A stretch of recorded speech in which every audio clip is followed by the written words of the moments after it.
Baik jemaat Tuhan, pada pagi hari ini kita akan belajar bersama-sama dari satu tema yaitu hati seorang murid.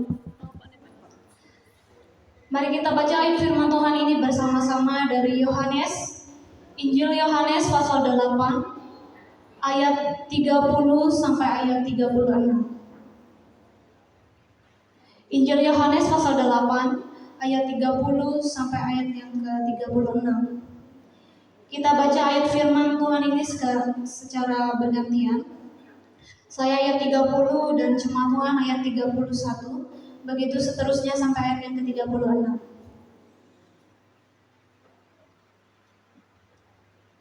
Garis tebal di atas, kebenaran yang memerdekakan. Ayat 30. Setelah Yesus mengatakan semuanya itu, banyak orang percaya kepadanya.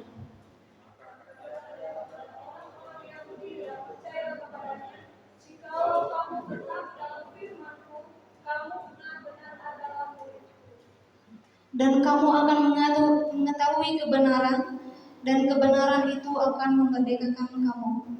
Jawab mereka, kami adalah keturunan Abraham dan tidak pernah menjadi hamba siapapun. Bagaimana engkau dapat berkata, kamu akan merdeka? Kata Yesus kepada mereka, Aku berkata kepadamu, sesungguhnya setiap orang yang berbuat dosa adalah hamba dosa. Dan hamba tidak tetap tinggal dalam rumah, tetapi anak tetap tinggal dalam rumah. Jadi apabila anak itu memerdekakan kamu, kamu pun benar-benar merdeka. Puji Tuhan atas kebenaran firman Tuhan yang boleh kita baca bersama-sama. Baik jemaat Tuhan, pada pagi hari ini kita akan belajar dari satu tema, yaitu hati seorang murid. Bapak Ibu jemaat Tuhan, kalau kita melihat dari keseluruhan pasal 8 ini, kita melihat ada 6 peristiwa yang terjadi. Yang pertama kita melihat kasus perempuan yang kedapatan berzina. Kita bisa melihat dari ayat 1 sampai ayat yang ke-11. Bapak Ibu jemaat Tuhan, kalau kita melihat kejadian kasus yang terjadi, ini terjadi di Bukit Zaitun. Mereka pada saat itu ahli-ahli Taurat dan orang-orang Farisi datang untuk mencobai Yesus. Mereka berusaha untuk mencari kesalahan karena mereka juga berpegang pada hukum Taurat Musa. Karena hukum Taurat Musa itu berkata, jikalau ada perempuan yang kedapatan melakukan kekejian itu, mereka harus dilempari. Tetapi apa respon Tuhan? Yesus berkata kepada mereka, barang siapa yang tidak berdosa, hendaklah ia yang pertama melempari batu. Apa yang sikap ahli-ahli Taurat dan orang Farisi ini, mereka tercengang. Mereka merasa tersindir oleh perkataan Yesus, karena Yesus mengatakan siapapun yang tidak pernah melakukan dosa, hendaknya ia yang pertama melempari batu. Tetapi apa sikap ahli Taurat dan orang Farisi ini? Mereka pergi meninggalkan Yesus. Dan Yesus pun, apa makna yang dari perkataan Yesus itu? Maknanya ialah tidak ada seorang manusia pun tidak pernah melakukan dosa, pasti semua pernah melakukan dosa. Dan apa sikap Tuhan terhadap perempuan itu? Yesus menyuruh dia pergi. Tetap Yesus mengampuni dia dan Yesus menyuruh dia pergi dengan menitip pesan bahwa jangan lagi berbuat dosa. Mulai sekarang, kata Yesus kepada perempuan itu. Lalu yang kedua, kita mendapati bahwa Yesus memperkenalkan dirinya sebagai terang dunia. Setelah yang pertama tentang kasus perempuan yang berzina tadi, Tuhan Yesus memperkenalkan dirinya sebagai terang dunia. Itu ada terdapat dalam pasal ayat 12 sampai ayat yang ke-20. Setelah itu kita melihat Yesus memberitahukan asalnya dari surga. Dan setelah Yesus memberitahukan asalnya dari surga, yang selanjutnya kebenaran yang memerdekakan. Setelah itu keturunan Abraham yang tidak berasal dari Allah. Dan setelah itu Yesus sudah ada sebelum Abraham. Bapak Ibu jemaat Tuhan, pada pagi hari ini kita akan belajar bagaimana hati seorang murid. berbicara mengenai hati, hati banyak sekali menjadi masalah dalam kehidupan manusia. Yang pertama, Alkitab sendiri yang mengatakan bagaimana hati meluapkan sesuatu yang baik dan yang jahat. Dan hati juga menjadi tempat perbendaharaan. Dan yang ketiga, hati juga menjadi tempat terjadinya dosa. Tetapi jemaat Tuhan, selain banyaknya masalah dari hati, hati juga memiliki kelebihan dan kebaikan. Yang pertama, Tuhan mengetahui dan melihat hati. Kalau kita melihat dari 1 Samuel pasal 16 ayat 7, bukan yang melihat manusia yang melihat Allah. Manusia melihat apa yang di depan mata, tetapi Tuhan melihat hati. Itu yang pertama. Yang kedua, dari hati juga kita memuliakan Tuhan. Kita mengasihi Tuhan dengan segenap hati. Lalu yang ketiga, pemeliharaan yang baik juga dari hati. Lalu bagaimanakah atau seperti apakah hati seorang murid? Cuma Tuhan, kalau kita melihat masalah dari orang-orang Yahudi, mereka menolak Yesus itu karena apa? Itu karena hati mereka. Mereka mencari kesalahan dan juga mereka tidak mengerti apa yang Yesus maksudkan kepada mereka. Mereka merasa tersindir, mereka merasa direndahkan. Bahkan mereka tidak tahu apa yang dikatakan Yesus itu adalah kabar baik untuk mereka. Cuma Tuhan, kita adalah murid Yesus, tapi celakanya kita secara badani adalah murid Yesus, tetapi hati kita tidak. Hati kita tidak mencerminkan hati Yesus, hati kita tidak mencerminkan hati murid Yesus. Hati kita juga tidak mencerminkan kasih Allah. Itulah mengapa Salomo mengajarkan dalam suratnya untuk mengajarkan kita untuk terus menjaga hati dengan segala kewaspadaan. Karena hati kita ini mudah sekali tercemar. Hati kita ini mudah sekali terpengaruhi. Lalu bagaimana caranya memiliki hati seorang murid? Yang pertama, tetap dalam firman Tuhan. Itu terdapat dalam ayat 31. Maka katanya kepada orang-orang Yahudi yang percaya kepadanya, jikalau kamu tetap dalam firman-Ku, kamu benar-benar adalah murid-Ku. Jadi untuk memiliki hati seorang murid, yaitu tetap dalam firman Tuhan. Ini sebagai aturan tetap yang dibuat Yesus. Dia tidak mengakui siapapun menjadi muridnya kecuali mereka yang tetap dalam firman Tuhan. Setia kepada firman-Nya tanpa mendua hati. Yang sandaran hidupnya adalah firman Tuhan. Orang yang tetap dalam firman Tuhan pasti tidak akan mudah terpengaruhi oleh hal-hal duniawi. Mereka hidupnya hanya terus mengandalkan firman Tuhan tanpa mendua hati seperti itu. Karena memang ada ayat firman Tuhan mengatakan orang yang mendua hati tidak akan tenang dalam hidupnya. Itu Bapak Saudara, orang yang mendua hati tidak akan tenang dalam hidupnya. Oleh sebab itu hati seorang murid ataupun murid Yesus yang sejati adalah tetap pegang firman Tuhan dalam kehidupannya. Tetap menghidupi firman Tuhan, menyimpan firman Tuhan itu di dalam hatinya.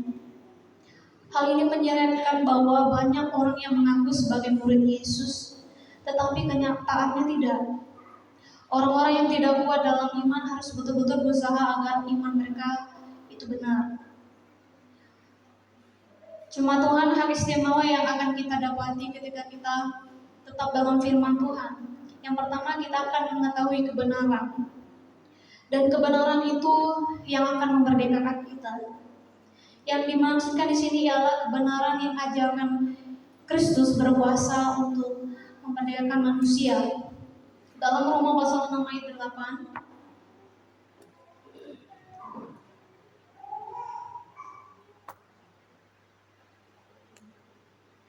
Roma pasal 6 ayat 18, kamu telah dimerdekakan dari dosa dan menjadi hamba kebenaran.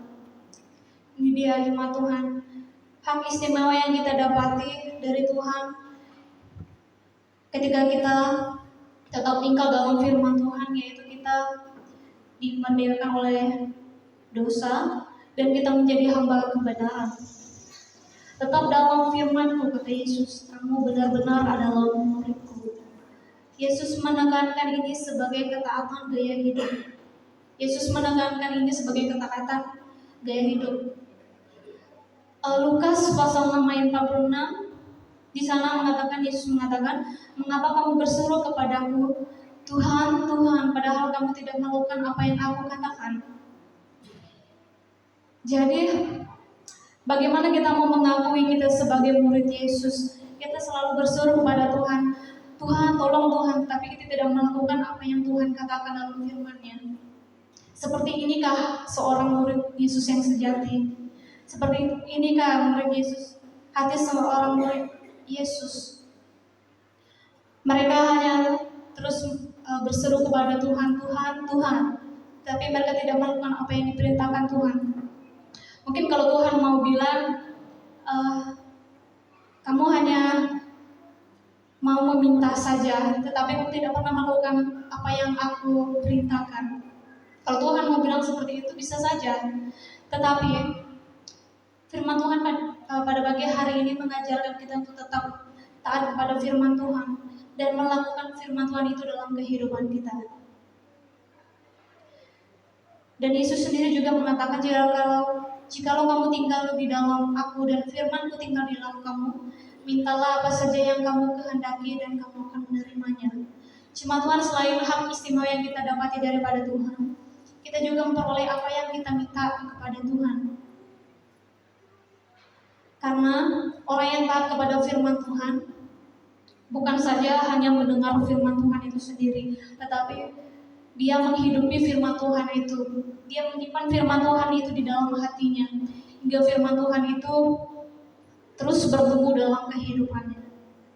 Lalu yang kedua, bagaimana hati seorang murid?